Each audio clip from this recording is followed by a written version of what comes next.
Welcome to qnawire. You can draw the free body diagram for the barge. And so going straight up would be the buoyant force. This would be equaling the density of water times the volume of the barge multiplied by G. And going straight down would be the force of gravity. This would be the mass of the coal plus the mass of the barge multiplied by G. And so we can apply the sum of forces in the y direction. This would be equal to the mass times the acceleration. We're simply applying Newton's second law.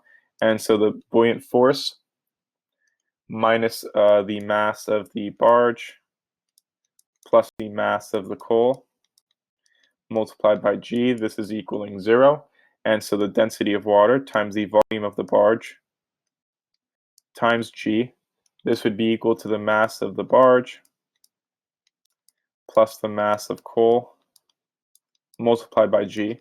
We can cancel out the acceleration due to gravity, and we can then say that the mass of the coal is going to be equaling the density of water multiplied by the volume of the barge minus the mass of the barge.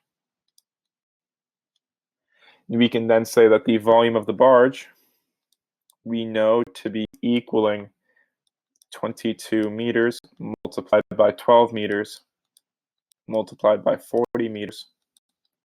This is giving us 1.056 times 10 to the fourth meters cubed. And we know that the mass of the barge is going to be equal to the density of steel times the volume of steel. And we know that then, given that we know the density of steel, and we know that the volume of steel is 0.040 meters times the total area of the 5 pieces of steel actually make up the barge, we can then say that the volume of the steel would be equaling 0.040 meters multiplied by 2 times 22 meters times 12 meters plus 2 times 40 meters times 12 meters, and then plus 2 times 22 meters times 40 meters. And so this is equaling 94.7 meters cubed. And so we then know that the mass of the barge is going to be equaling the density of steel, 7,800 kilograms per cubic meter, multiplied by 94.7 cubic meters, and this is equaling 7.39 times 10 to the fifth kilograms. And so we can then say that the mass of the coal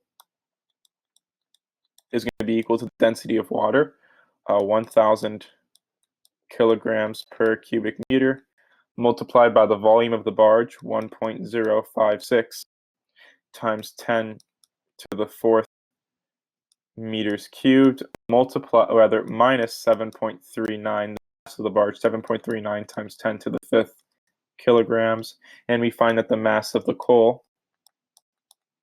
is equaling 9.8 times 10 to the sixth kilograms. And so you can see the total volume of this mass of coal, the volume of the coal, would be equaling the mass of the coal divided by the density of coal. And so this would be equal to 9.8 times 10 to the sixth kilograms. This would be divided by 1,500 kilograms per cubic meter. And so we find that the volume of the coal is approximately 6,500 cubic meters. We know that the volume of the coal is much less than the volume of the barge. And so we can say that the coal will fit into the barge. That is the end of the solution.